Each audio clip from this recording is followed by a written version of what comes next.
My name is Tim Fedak, and I'm the Curator of Geology with the Nova Scotia Museum. Today I'm talking about representing Nova Scotia geology from a period around 1910 to 1914. And I guess I'm playing around with the word representation, representing, in terms of when you email a reply to someone, you get that suffix re, but also about how do we represent someone from the history of geology in Nova Scotia when we don't have a lot of records to work with. Over the past several years, I've been looking back over the 200-year history of Nova Scotia geology. In this case, on the timeline, I'm mapping out the people and institutions from Nova Scotia, shown with the black bars, or from the New England states, shown in the blue bars, or the UK and European geologists and events in yellow. So over this 200-year timeline, I'm basically focusing a lot of my personal research interest into geologists or topics that touch upon the Nova Scotia Museum, where I'm a curator. So the Provincial Museum you see at the top started in 1868. So this history is meant to try to bring some additional meaning to the collection of the Nova Scotia Museum, the Geology collection. And when you have this timeline, there's certainly certain lenses through the history, particularly on either side of World War I and II. That whole period was highly disruptive to Nova Scotia geology. But today I'm going to be focusing on that central lens from around 1900 to 1914, where we see a lot of New England geologists are coming to Nova Scotia to do work with the Canadian Geological Survey, shown in green. And I want to give attention to some individuals that are from Nova Scotia that may not be in the total mainstream of history of science. So William Jennison is one of those characters, a mining engineer who was born and raised in Nova Scotia. Eleanor Long turns out to be the first woman to do paleontology research in Nova Scotia in 1914. And Charles Fletcher was an African Nova Scotian man born in Windsor area of Nova Scotia, and would go on to play a critical role in the mining geology laboratory at Harvard University, preparing ore samples, and his technical expertise became known around North America. At this time, the International Geological Congress would bring a trip to the Maritime Provinces. So we have also this international intersection of professional geologists and from around the world. And the trip is really well documented, so we get to see the Windsor section and the depictions of the stratigraphy that is being observed at the beach, as well as geological maps. So from an archive point of view, the International Geological Congress trip to the Maritime Provinces in August of 1913 is very well documented. We also know who was on that trip, so what they saw, and we'll see that William Jennison was one of those individuals on this excursion. Charles Schuchert from the United States is a paleontologist at Yale University, and Walter Bell from Canada is also on the trip, among others from Canada, and Walter Bell will play a role in this story as well. So the ICG provides this unique opportunity to start to see photography being more widely used in field excursion settings. So this is a photo that was found in Charles Schuchert's field notebook from 1913 during his trip. There's a lot of other photos that show the group walking along the geological sections in Nova Scotia. Other images that are in Charles Schuchert's notebook are ones that were from the Canadian Geological Survey. For example, this one from around 1890 that shows Blominen on the Minas Basin. These images were really important as geological references, but they also became widely used in tourism. So these are postcards for this one is from 1911, using not only the same view but the exact same photograph. You see the small sailing boat just off the point of Blominen there. And that postcard continued on through the Second World War, and you see here Cape Blominen, land of Evangeline. So this geological photos were really important for also promoting tourism through those later war years. The story of William Jennison starts way back, actually, and touches upon the history of Dawson from Nova Scotia, J.W. Dawson, and this is his 1855 geological map of Nova Scotia. So zooming into the Minas Basin, the central area of the Bay of Fundy, home of the world's highest tides. Windsor is down there in the bottom corner along the Avon River, and Walton was on the southern coast of the Minas Basin.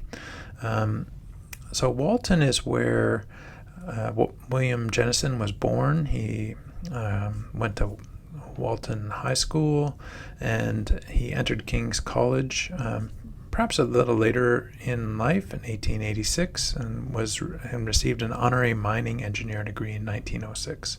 He wrote a very important report for the Canadian Geological Survey on gypsum deposits of the Maritime Provinces that was published in 1911.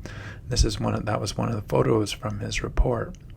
So this report was Jennison's opportunity to tour around all of the gypsum quarries and make observations and how not only it was mined and the characteristics of the gypsum, but the process of having it shipped. So this report's filled with historical images that are really important to show the workings of the gypsum quarries around the time 1910 and 1911. So here you see the laborers lifting the gypsum blocks into the horse-drawn carts. Jennison was also an advocate. He wrote articles in the newspaper advocating for processing of gypsum here in Nova Scotia. And further on, so he was quite active all around Nova Scotia later in life, and also his daughter became very well known and important in social work. So Mary Jennison, William Jennison's daughter, became a social worker and social activist through the Second World War.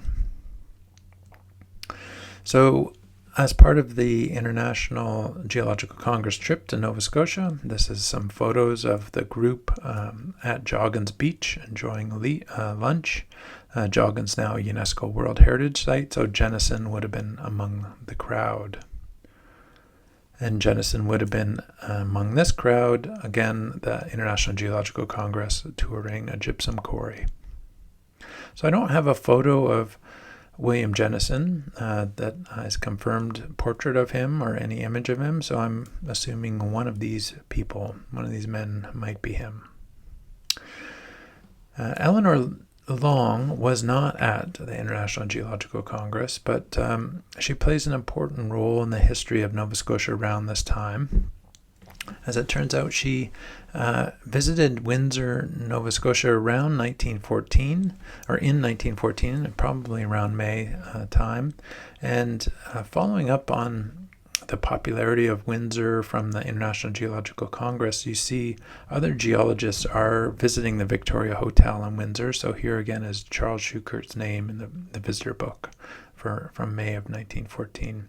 So Eleanor T. Long was a student at the time, and she came to Nova Scotia in 1914, took photographs, sketches of the gypsum and limestone outcrops along the shores of the Avon River. She was staying at the Victoria Hotel, we know that, and she collected fossils, representative fossils. So Eleanor Long was the first woman to do geology fieldwork in Nova Scotia. She had been a reader in geology at Bryn Mawr College in 1911 to 12, and she would have met and learned from Florence Bascom, who is shown here with two other students on the left there from around 1913.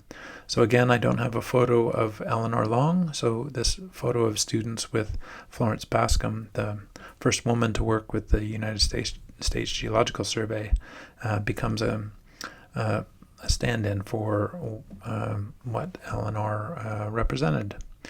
Eleanor graduated from Cornell in 1915, but she certainly faced a lot of challenges in pursuing a geology degree. So she then went on to study graduate school at Columbia University, and if you look at the calendar, student calendar, for those years, women students were actually explicitly excluded from courses of applied petrography and study of ores and economic geology, so totally excluded from the mining geology field.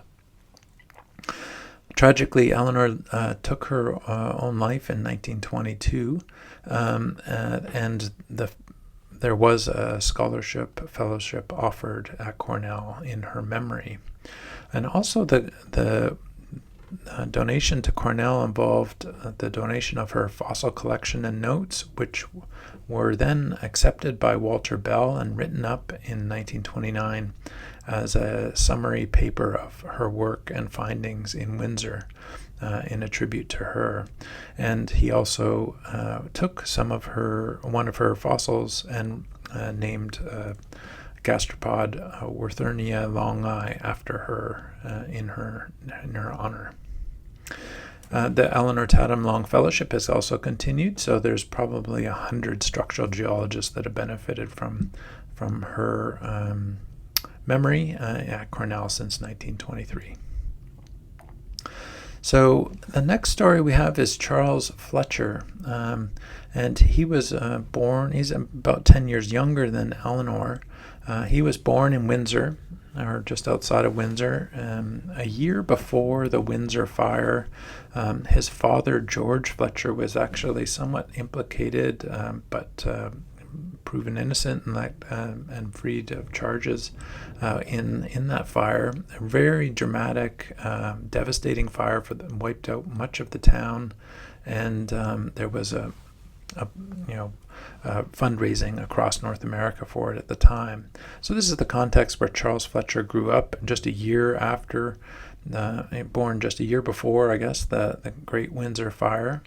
We see him show up in the 1911 census working alongside his father as a laborer in the gypsum quarry. Again, this is a photo taken by William Jennison, and shows workers working at the gypsum quarry face. One of these might be Charles Fletcher. Charles would then meet Lydia Pleasant from Weymouth. Lydia attended the first Congress of the Colored Women in Canada, African Baptist United Association. So she was among the group that met in June. Charles Fletcher and Lydia were married in September of 1920, and these photos, family photos, provided by Brenda Stuckey. We also have a really important article that was written in 1954 in the afternoon edition of the newspaper, which gives a detailed overview of Charles Fletcher's history. So in 1928, he was working as a butler for Louis Graton, but then took on responsibilities in the mining geology lab, and for many years became a technical expert in the preparation of ore samples. Charles Fletcher and his family maintained a connection with Nova Scotia, having a summer residence in Weymouth. And here's Charles later in life sitting in his chair from Harvard University. So when Eleanor Long studied geology, women students were explicitly excluded from courses in mining geology. Yet she was the first woman to do paleontology fieldwork in Nova Scotia in 1914. Charles Fletcher had few opportunities for formal education, working as a laborer in the gypsum quarries, but he did develop technical expertise in ore sample preparation.